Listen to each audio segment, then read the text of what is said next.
Peut-on apprendre à vivre? Thèse. On vit, mais on n'est pas forcément heureux. Apprendre à vivre, c'est apprendre à être heureux. Antithèse. Chacun vit spontanément par instinct. Il n'y a pas besoin d'apprendre à vivre.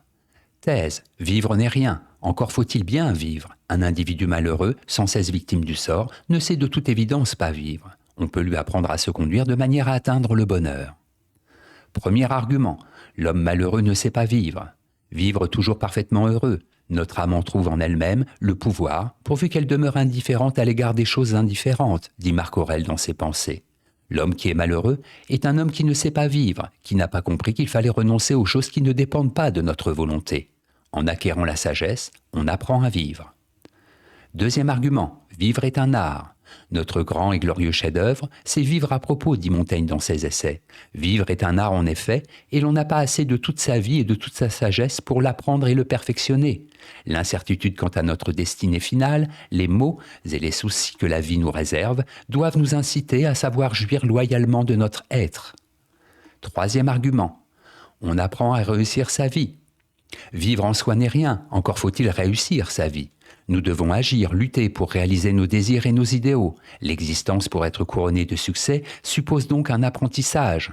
L'éducation que nous recevons de nos parents, de nos maîtres, la formation que nous acquérons sont effectivement des manières d'apprendre à vivre. Bref, il ne suffit pas de vivre. Il faut encore être heureux, réussir sa vie. La recherche de la sagesse est une manière d'apprendre à vivre. Antithèse, on ne peut pas apprendre à vivre. La vie nous est donnée à tous telle qu'elle. Il n'y a pas besoin d'apprentissage préalable. Chacun mène son existence comme il le veut, d'instinct. Notre vie est déterminée. On ne peut rien y changer. Premier argument, l'instinct suffit à vivre. Il est absurde de prétendre apprendre à vivre. La vie ne s'apprend pas, on sait vivre d'instinct, de même que les animaux savent naturellement comment trouver leur nourriture, quels sont leurs prédateurs, et quand est la saison des amours, de même les hommes n'ont besoin d'aucun apprentissage pour vivre, l'instinct leur suffit. Deuxième argument, on ne change pas le destin. Le destin est cruel, et les hommes sont pitoyables. Dans un monde ainsi fait, celui qui a beaucoup en lui-même est pareil à une chambre d'arbre de Noël, éclairée, chaude, gaie, au milieu des neiges et des glaces d'une nuit de décembre. Schopenhauer, dans les aphorismes sur la sagesse dans la vie, se montre pessimiste.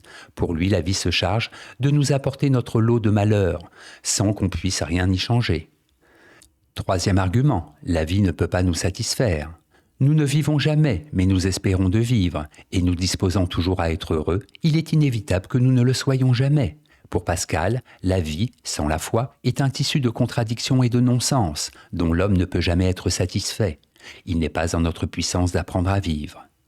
En bref, la vie ne s'apprend pas, on vit d'instinct. Nous ne pouvons rien changer à notre sort, ni apprendre à être satisfait. Synthèse. Lorsqu'on parle d'apprendre à vivre, on sous-entend évidemment apprendre à bien vivre. La vie nous est donnée, elle est une évidence première, la donnée de base de l'humaine condition. On vit qu'on sache le faire ou non. À partir de là, il y a autant de manières de vivre qu'il y a d'individus. Si, comme le pense Sartre, vivre est à la fois tout, c'est la seule réalité, et rien, il ne suffit pas de vivre pour être, alors vivre revient à agir. Et apprendre à vivre, c'est apprendre à agir. Apprendre à vivre n'est donc pas une question existentielle, mais une question morale, et se pose en ces termes. Comment dois-je agir pour être heureux? De ce point de vue, il est clair que l'on ne possède pas spontanément les recettes du succès et du bonheur, que certaines vies malheureuses peuvent être corrigées, et que l'on peut apprendre à vivre, comme le savent bien les psys, ces sages modernes.